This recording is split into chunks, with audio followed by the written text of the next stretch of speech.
بسم اللہ الرحمن الرحیم۔ ام المؤمنین سیدہ عائشہ صدیقہ رضی اللہ تعالی عنہ بیان کرتی ہیں، رسول اللہ صلی اللہ علیہ وسلم نے فرمایا، جس نے ہمارے اس معاملے میں دین میں کوئی نئی چیز پیدا کی جو اس میں سے نہیں تو وہ مردود اور باطل ہے۔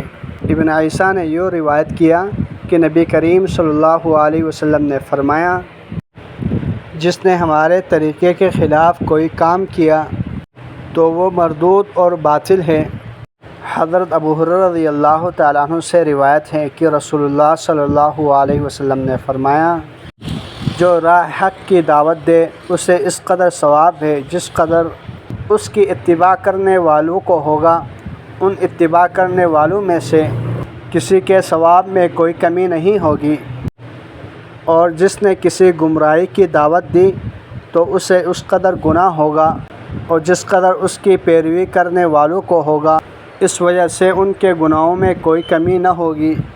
اللہ جل شانہ سے دعا ہے جتنے احادیث مبارکہ پڑھی سنی ان پر عمل کرتے ہوئے دوسروں تک پہنچانے کی توفیق عطا فرمائیں۔